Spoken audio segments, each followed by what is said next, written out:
Let's go back thousands and thousands of years ago. Who decided what beauty is? Who decided that that person is more beautiful than that person, or at least how we think they are more beautiful? We're talking about that with Dr. Ward today because, okay, Dr. Ward, obviously we see the outward appearance first, right? Don't judge a book by its cover, but every single person does. So let's talk the psychology of beauty. So this is one of my favorite things to talk about. I think it's so interesting. The psychology, like what does make a beautiful face? Exactly. Who decided? Right? Who decided? Is it society? Well, in part, but it's actually way back, like you said, thousands and thousands of years ago.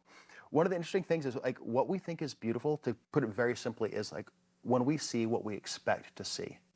So if we look at a face and we see, you know, good skin tone, or we see eyes that match, or we see the facial features that are in proportion with each other, that's what the primitive part of our brain expects to see. And when we see something that kind of is outside of that, those are the sorts of things that we think aren't very attractive. So for example, if you look at me, if my nose was too big, or if I have like a big scar here, that'd be something that could detract from my overall attractiveness, because instead of looking at me, you're looking at that feature that's a little unnatural. So how do you take the approach then? You know, some people do want to change, maybe not completely change their appearance, but alter it a little bit so that that scar is more minimal, things like that. Sure. But how do we find that balance of it's okay versus you still want to be you? Sure. I think that is the key point. And I think that so many people think that what we do as plastic surgeons is about changing who we are. I completely disagree. I think it's about enhancing who you are. Okay. So I feel like my job as a facial plastic surgeon is to enhance that person's true identity.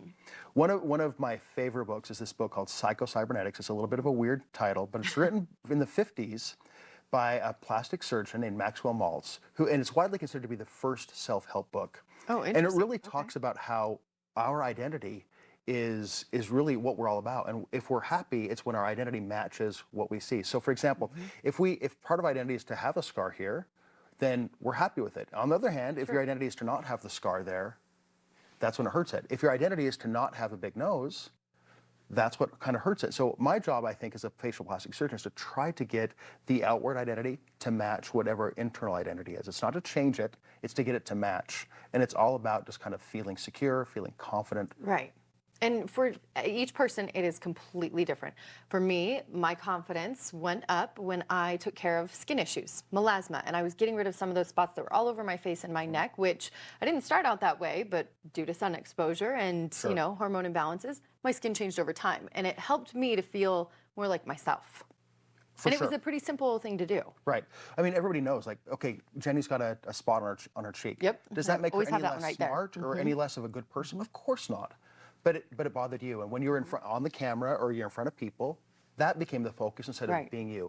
And that's kind of what our job is, to try to get you back to you and your true identity being the focus, not the little spot or the bump on your nose or the tiny lips or the droopy eyelids, whatever it can be. Whatever it could be. And that could be surgical or non-surgical, because there's options for both, and it's not like somebody has to go in and dive into surgery. They might need to just do those topical things first. Right. I think it's really important that you choose the appropriate tool for the job, right? Like if the appropriate tool is surgery, you know, so let's say that we're talking about like restoring a jawline. We want kind of a nice, refreshed face. Surgery might be the very best option.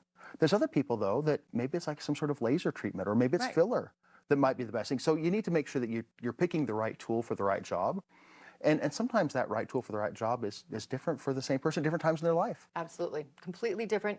If you are lacking a little bit of confidence because of something that is bothering you, get it taken care of, right? Or at least meet and talk with the doctor, so you can scan the QR code on the screen right now, which will take you to a link, and from there you can make an appointment and you can chat with them further. So as always, you've given us a lot to think about, Dr. Ward, today. Thanks so much for being here.